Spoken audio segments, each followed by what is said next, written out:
सिक्किमबाट पनि धेरै युथहरू लिएर आएको छु। हाम्रो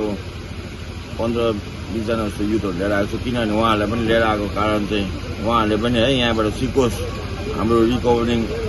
दाजुभाइहरूबाट सिकोस्, यसो रिकभरिङमा बसेर पनि धेरै कुरा गर्नु सक्दो रहेछ भनेर उहाँले पनि देखोस् है। हाम्रो अपकमिङ जेनेरेसनहरूलाई पनि है एउटा म मेसेज दिन चाहन्छु कि है स्पोर्ट्स एउटा मेसेज दिन चाहन्छु कि तपाईँहरू है नराम्रो बाटोपट्टि नलाग्नुहोस्, राम्रो बाटोपट्टि लागेर धेरै काम गर्नु। एनजिओ टाइपको एउटा टिम बनाउन नशामुक्त युवा मोर्चा भनेर बनाउँ भनेर सोचेको। त्यो ग्रुप चाहिँ के गर्छ भने त्यो ग्रुपको काम चाहिँ जहाँ जहाँ सिक्किममा है ड्रग्सहरू बेच्दैछ, जहाँ जहाँ सिक्किममा ड्रग्सहरूको डिलिङहरू हुँदैछ त्यहाँ गएर हामी है उहाँहरूलाई पक्रेर है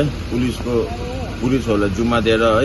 अब हामी एउटा त्यसरी पनि सुरुवात गरौँ भनेर हामीले धेरै सोचिरहेको छ। हाम्रो स्पोर्ट्सम्यानहरूलाई अघि बढोस्, राम्रो लाइनपट्टि लागोस्, स्पोर्ट्सम्यानहरू बाहिर हाम्रो नेसनल इन्टरनेसनलपट्टि पनि उहाँहरू गएर है हाम्रो उहाँहरूको ट्यालेन्टहरू देखाओस् भनेर हाम्रो सिक्किमको युवाहरूलाई पनि धेरै सपोर्ट गर्छ। यहाँ आज सिलगढीमा म आउनुको कारण के हो भने हाम्रो सिक्किमको धेरै रियाबहरू पनि जोडिसकेको छ र धेरै हाम्रो भाइहरूले पनि यहाँ पार्टिसिपेट गरिरहेको छ र उहाँहरूलाई पनि एउटा है मोटिभेट गर्नु हाम्रो सिक्किमबाट आइछ भनेर उहाँहरूलाई पनि एउटा मोटिभेट गर्नु लागि र यहाँ उहाँ हाम्रो अर्गनाइजरहरूलाई पनि एउटा सपोर्ट गरेर है एउटा नेक्स्ट टाइमदेखि झन् भव्य साथ झन् ठुलो पाराले हामी मिलेर गरौँ भनेर दार्जिलिङ युनाइटेड रिकभरिङलाई मलाई है यहाँ निम्तो दिएकोमा उहाँहरूलाई धेरै धेरै धन्यवाद दिन चाहन्छु। मेरो आन्तरिक हृदयबाट धेरै धेरै धन्यवाद दिन चाहन्छु, किनभने उहाँहरूले है यो क्रिकेट टुर्नामेन्ट फर्स्ट टाइम यसरी है रियाबले अर्गनाइज गर्दाखेरि है एकदमै उहाँहरूलाई एउटा सपोर्ट गर्नु लागि यहाँ धेरै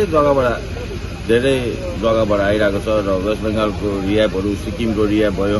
र हाम्रो इन्टरनेसनल नेपाल भुटानहरूबाट पनि आइरहेको छ र उहाँहरूलाई एउटा सपोर्ट है एउटा उहाँहरूलाई एउटा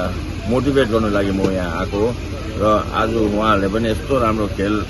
देखाएर है हाम्रो रिकभरिङ दाजुभाइहरूले पनि यतिको चाहिँ सक्दो रहेछ भनेर म उहाँहरूलाई है एउटा के भन्नु तपाईँहरूलाई उहाँहरूलाई एउटा सपोर्ट र उहाँहरूले फ्युचरमा पनि यसरी अघि बढोस् भन्नु चाहन्छु। र यसो हिजो पनि तपाईँलाई हामीले देखिरहेको थियौँ सिजन 3 को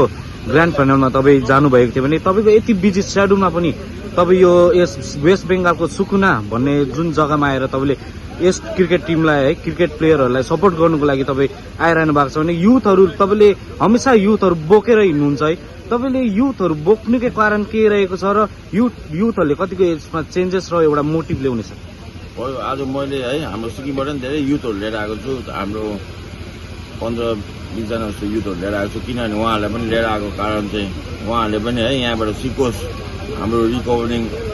दाजुभाइहरूबाट सिकोस्, यसो रिकभरिङमा बसेर पनि धेरै कुरा गर्नु सक्दो रहेछ भनेर उहाँले पनि देखोस् है। हाम्रो अपकमिङ जेनेरेसनहरूलाई पनि है एउटा म मेसेज दिन चाहन्छु कि है स्पोर्ट्स एउटा मेसेज दिन चाहन्छु कि तपाईँहरू है नराम्रो बाटोपट्टि नलाग्नुहोस्, राम्रो बाटोपट्टि लागेर धेरै काम गर्नु सक्नुहुन्छ, धेरै अघि बढ्नु सक्नुहुन्छ स्पोर्ट्स फिल्डमा भयो, जे फिल्डमा पनि भयो। र सिक्किममा पनि हामी है धेरै इभेन्ट गर्छ, यसो ड्रग्स अब्युज गर्नेहरूलाई हामीले धेरै सपोर्ट पनि गरेको छ र धेरै युवाहरूलाई हामीले है राम्रो बाटोतिर लगेर हाम्रो सम्माननीय मुख्यमन्त्री श्रीमान टी एस गोले साहबले पनि हामीले हमेसा उहाँको निर्देशनमा उहाँको डाइरेक्सनमा हामीले काम गरिरहेको छौँ र काम पनि गर्छौँ। र हामी एउटा हामीले सोच्दैछ हामी एउटा टिम बनाउने है, हामी सिक्किममा एउटा एनजिओ टाइपको एउटा टिम बनाउन नशामुक्त युवा मोर्चा भनेर बनाउँ भनेर सोचेको। त्यो ग्रुप चाहिँ के गर्छ भने त्यो ग्रुपको काम चाहिँ जहाँ जहाँ सिक्किममा है ड्रग्सहरू बेच्दैछ, जहाँ जहाँ सिक्किममा